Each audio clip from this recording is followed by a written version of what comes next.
ইরানকে বিশ্বকাপ থেকে কেউ বাদ দিতে পারবে না, ট্রাম্পের বক্তব্যের জবাবে সরাসরি একথা জানিয়ে দিয়েছে ইরান। ৩ মাস পরে শুরু হবে ২০২৬ বিশ্বকাপ, কিন্তু প্রশ্ন উঠেছে তারা কি আদৌ মাঠে নামতে পারবে? মধ্যপ্রাচ্যে চলমান যুদ্ধ পরিস্থিতি এই অনিশ্চয়তাকে আরও বাড়িয়ে তুলেছে। যুক্তরাষ্ট্র ও ইসরায়েলের হামলার পর ইরান জুড়ে শুরু হয় সংঘাত, যা এখন দ্বিতীয় সপ্তাহে। এর রেশ পৌঁছে গেছে ফুটবলের সবচেয়ে বড় আসরেও। এমন সময় যুক্তরাষ্ট্রের প্রেসিডেন্ট ডোনাল্ড ট্রাম্প মন্তব্য করেন, নিরাপত্তার কথা ভেবে ইরানের বিশ্বকাপে না আসাই ভালো। এ বক্তব্যেই আগুনে ঘি পড়ে। পাল্টা জবাবে তারা বলেন, বিশ্বকাপে তাদের অংশগ্রহণ কোনো ব্যক্তি বা দেশের সিদ্ধান্তে নির্ধারিত হবে না, এটি ফিফার বিষয়।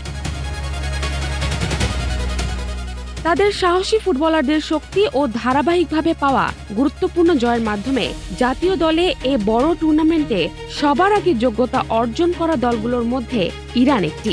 বরং বাদ পড়তে পারে সেই দেশ যারা শুধু আয়োজক নামটি বহন করে, কিন্তু এই বৈশ্বিক আসরে অংশ নেওয়া দলগুলোর নিরাপত্তা নিশ্চিত করার সক্ষমতা নেই। এখন দেখার বিষয়, যুদ্ধের কতটুকু প্রভাব পড়বে বিশ্বকাপে, নাকি সব বিতর্ক পেরিয়ে মাঠে উত্তর দেবে ইরান। জাহরা জেবিন তন্নি, নাগরিক প্রতিদিন।